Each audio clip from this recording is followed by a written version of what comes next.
Assalamualaikum warahmatullahi wabarakatuh. Perkenalkan, saya Naila Alina Mira dengan NIM 242410103004. Di sini saya akan menjelaskan terkait project buat UTS dari praktikum, yaitu website sederhana menggunakan Laravel. Jadi, untuk websitenya sendiri, itu saya ngebuat website buat apa ya buat tentang ngelola dari suatu bengkel gitu. Jadi nanti akan ada user bisa login tapi itu berupa admin, lalu juga bisa melihat kayak statistik dasarnya dari total-total mobil yang masuk, total mobil yang keluar dan berapa pendapatannya. Lalu juga nanti di pengelolaan itu bakal ada kayak daftar-daftar mobil yang ditangani dari kerusakannya, dari gambar kerusakannya, terus jenis mobilnya itu apa, terus juga apakah dia sudah bayar DP atau belum, dan kalau misalnya udah berapa sisa pembayarannya, kalau misalnya belum, sisa pembayarannya berapa, seperti itu.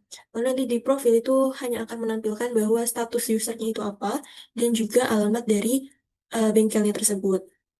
Nah, untuk website sendiri itu pertama-tama mungkin aku jelasin dari ininya dulu, dari alur dari Laravelnya dulu. Jadi, untuk semua URL yang bisa diakses oleh user atau flow-nya dari tiap halaman itu diatur dari di sini di root web.php. Jadi di sini ada root ke login yang dimana dia itu bisa mengakses login itu dan juga bisa ngepost. Jadi bisa memasukkan login itu, bisa memasukkan berdasarkan input username dan juga nge-submitnya. Lalu juga bisa mengakses dashboard, terus juga mengakses pengelolaan, profile, dan juga bisa melakukan logout. Nah, ini kan untuk ngatur kayak alurnya gimana sih, apa aja yang bisa diakses dari user tersebut. Nah, tapi kan di sini ada juga page controller. Di mana di sini page controller itu adalah apa yang namanya? Logika utamanya. Jadi kayak page controller inilah yang ngatur di tiap-tiap halaman itu bisa ngapain aja sih. Di tiap-tiap halaman bakal masukin apa atau bakal ada data apa aja itu di page controller. Sedangkan, lalu kalau misalnya di views ini kan ada komponen berupa footer dan juga navbar, yang dimana ini itu akan tetap di setiap halaman itu bakal ada footer dan juga navbar. Terus, kalau misalnya yang lainnya itu ada applet. Jadi, applet ini kayak, apa ya namanya, template dari setiap halaman gitu. Jadi, ada input komponen navbar. Jadi, di setiap halaman, nantinya itu bakal ada komponen navbarnya, terus juga bakal ada kontennya yang dimana ini tuh bisa dinamis gitu loh gitu loh. Bisa dinamis gitu. Terus juga ini footernya juga bakal selalu berada di tiap-tiap halaman nantinya. Di tiap-tiap halaman dashboard, bawaan, dan juga profile. Lalu untuk lainnya, udah sih. Itu aja buat data-datanya buat yang di folder-folder di Laravel yang dipakai. Nah, untuk menjalankannya, di sini kita bisa ke terminal. Sini kita pilih PHP Artisan Serve. Nah, ini kan udah nih. Kita bisa klik aja. Nah, ini. Jadi, nanti user itu bakal ke halaman login terlebih dahulu. Di login ini, dia bisa, kalau misalnya salah masukkan nama dan juga password, itu bakal muncul error atau username, berupa username atau password salah. Tapi kalau misalnya benar, di sini username dan Mira, passwordnya. Nah, kalau misalnya benar, itu bakal ngarah ke dashboard.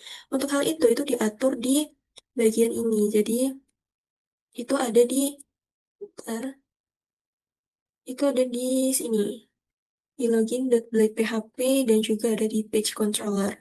Nah, untuk di login Blade itu ya sebenarnya cuma dari apa yang ditampilkan aja sih. Di sini ada login, mana ada login dengan H2, terus ada kalau misalnya error itu gimana, dan untuk inputannya itu apa aja, itu kayak struktur HTML-nya aja gitu. Tapi untuk logikanya itu ada di page controller, di mana di sini itu kan ada dia manggil dari fungsi loginnya itu. Bakal ngembaliin berupa tampilan login.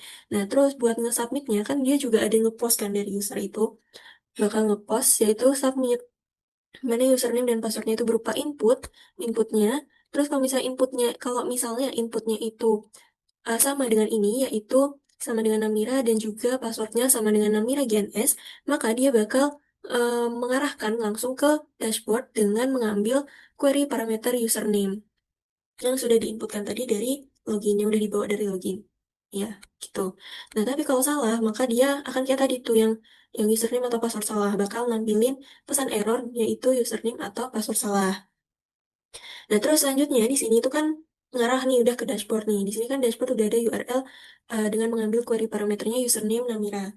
Di sini ngarah lagi ke dashboard yang dimana di dashboard ini di dashboard bakal ada selamat datang Namira yaitu hasil dari pengambilan dari query parameternya itu. Terus di sini ya kayak data-data biasa aja statis yang berupa array itu buat yang ini buat dashboardnya itu ada salah. Buat dashboardnya itu ada di sini buat tampilannya ada di dashboard template PHP. Jadi cuma nampilin aja sih, nampilin tentang apa aja sih kayak tampilan HTML aja. Tapi kalau buat controllernya atau yang ngontrolnya, logikanya itu ada di sini. Jadi public function dia bakal mengakses dashboardnya itu, terus bakal ngambil query parameternya dan bakal nampilin di view dashboard dan juga nampilin dari query parameternya itu. Nah, di sini kan ada selamat datang username dia ngambil query parameternya itu. Di sini kan username dari variable username itu. Nah, terus buat data statistiknya ya udah di sini aja sih. Diatur secara statis di HTML-nya. Terus, nah ini kan dashboard. Nah, misal di pengelolaan, nih dia bakal ada data pengelolaan mobil atau mobil-mobil yang masuk nih atau mobil-mobil yang ditangani. Di sini ada foto-fotonya juga, ada foto mobilnya beserta kerusakannya.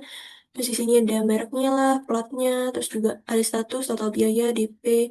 Nah ini dari sisa pembayaran. Jadi kalau misalnya dia total biayanya kan 10 juta harusnya. Terus dia udah DP 2 juta nih, berarti kan sisa pembayaran lagi 8 juta. Itu nanti admin jadi bisa tahu dari sini.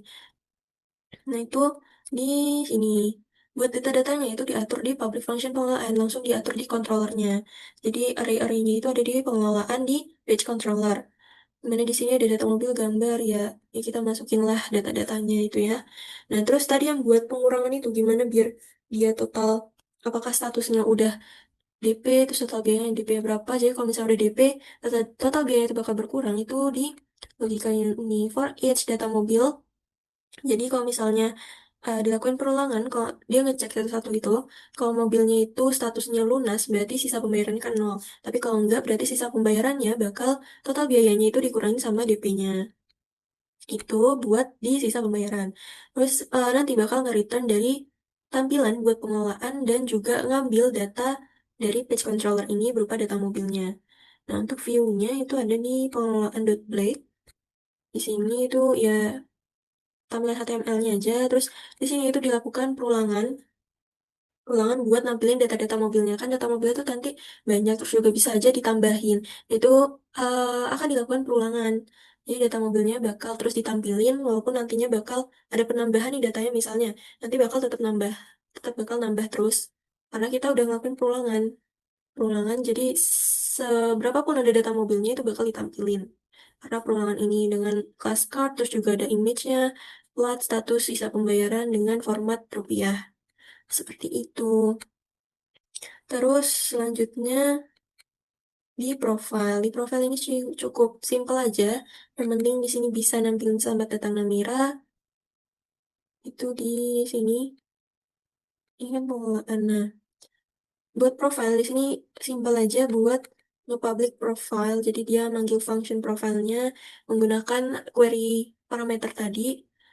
Terus nanti bakal nge-view dari tampilan profile menggunakan username-nya tadi dari query parameternya. Terus buat tampilannya itu di sini cuma selamat datang, terus pakai username-nya itu yang diambil dari query parameternya.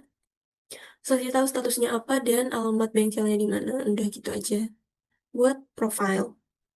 Terus udah deh buat websitenya itu aja. Terus nanti bisa logout juga. Dan dia bakal ngarah ke login lagi. Sudah. Itu saja. Itu saja sedikit penjelasan terkait website yang saya bangun untuk praktikum kali ini. Untuk ujian tengah semester praktikum kali ini. Terima kasih. Wassalamualaikum warahmatullahi wabarakatuh.